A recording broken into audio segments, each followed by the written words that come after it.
Euh, la plus grosse difficulté que j'ai eue, c'est qu'on a perdu notre cofondateur. C'est-à-dire qu'on était une équipe de 4 personnes et il y en a un qui est décédé malheureusement. Et à l'époque, c'était en fait, je ne vais pas dire le cerveau, mais c'était vraiment le bras technique. C'était un développeur brillant qui nous a aidé à réaliser énormément de choses, à gagner des marchés, notamment à gagner 2000 avec Royal qu'on avait eu à l'époque. Et lorsqu'on l'a perdu, ou bien lorsqu'il est parti, la plus grande difficulté, et maintenant ça nous a permis de grandir aussi, c'était qu'en fait, il est parti avec une partie de nous. Et même avec une partie de notre savoir-faire, avec une partie même de mots de passe, parce que comme on était vraiment dans une entreprise tech, ça veut dire qu'il y avait énormément de choses qui étaient gérées par lui. Donc il nous a fallu presque 6 mois, voire 7 mois pour vraiment commencer, ne serait-ce qu'à, je ne vais même pas à vivre, mais commencer juste à commencer à souffler sans lui. Et ça a été vraiment quelque chose de très dur pour nous. Donc aujourd'hui, même si on arrive à continuer, quelque part, on se dit que il a travaillé jusqu'à ses derniers jours avec nous, pour nous, donc on ne peut pas laisser notre bébé mourir, quoi. Donc ça nous a permis de savoir qu'il faut tout centraliser, que personne n'est indispensable malheureusement, même si c'est pas personne n'est indispensable, mais il faut qu'on puisse s'attendre à tout parce que personne n'est éternel. Et de plus en plus maintenant, on pense au pire même s'il ne vient pas. La deuxième difficulté qu'on a eue, c'est que étant jeune, des fois il peut arriver que, par exemple, on gagne un concours et ce concours vous fait penser que vous êtes arrivé à une réussite, mais ce qui n'est pas le cas. C'est une réussite qui est éphémère. C'est une réussite qui a été décidée par des personnes qui étaient assises comme nous et qui ont décidé qu'aujourd'hui, bon, c'est vous qui êtes le meilleur, mais ce n'est pas forcément ça dans la vraie vie, ce n'est pas forcément ça qui est au jour le jour. Et quand on a gagné le concours, on a gagné un an où vraiment on a été accompagné par cette entreprise-là. Un an où ils ont payé le loyer, ils ont payé les charges, etc. Et au bout d'un an, tout s'arrête. Et ce jour-là, on a compris en fait qu'on était dans un cocon et on ne se rendait pas compte en fait de ce qui se passait réellement. Et ça vaut un peu pour tous les étudiants parce que quand on sort de l'école, on n'a pas forcément en fait une connaissance ou une valeur de l'argent. On a une valeur en fait qui est vraiment, je ne vais pas dire fausse, mais en tout cas, elle est diluée par des informations qu'on entend à la télé, qu'on entend à la radio, qu'on entend par d'autres personnes. Et on pense que tout est facile alors que tout ne l'est pas, et ce n'est pas le cas. Et nous, ça a été un choc, parce que c'est à ce moment-là qu'on s'est rendu compte vraiment que ah, mais l'entrepreneuriat, c'est dur. Et tous les jours, il faut se battre, et voilà. Et donc, du coup, vous n'aviez pas été préparé en fait. Non. Personne ne vous avait dit que oui, on vous accompagne pendant un an, au bout d'un an, vous volez de vos propres ailes.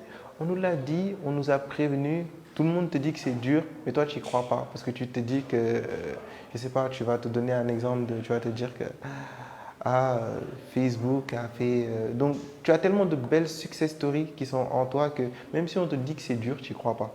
Et tant que tu n'as pas pris le mur toi-même, tu ne le vois pas.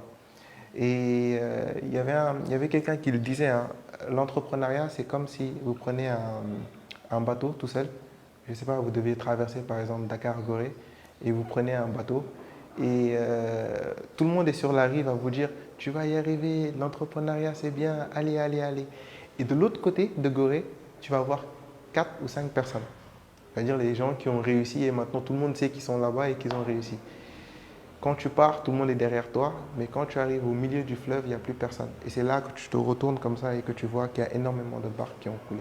Et il faut avancer, il ne faut pas s'arrêter.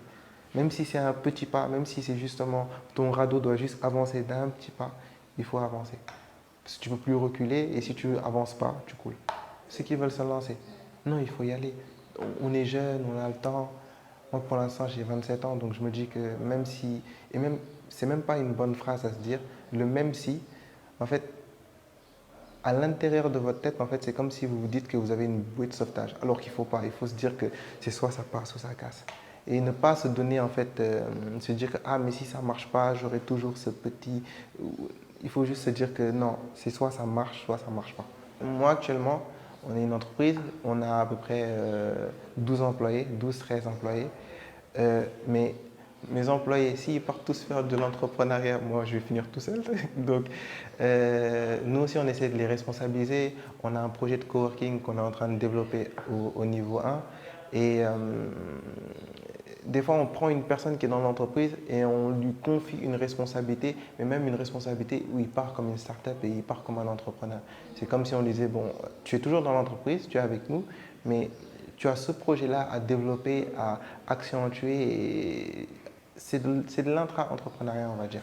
Peu importe hein, qu'on soit entrepreneur, qu'on travaille dans une entreprise, une petite entreprise, une grande entreprise, ce qui est important, c'est d'apporter de la valeur à ce qu'on fait. Donc si je travaille, je ne sais pas moi, je travaille dans une petite entreprise, je travaille un an, il faut que cette entreprise-là, je puisse l'amener d'un point A à un point B.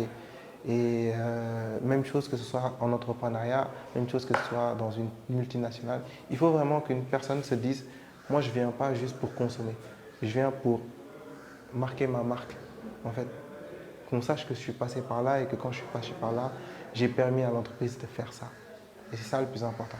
Ok. Est-ce que vous avez eu des difficultés de d'être financé? Comment ça se passe? C'est sur ton propre C'est sur fonds propres. En fait, c'est sur fonds propres.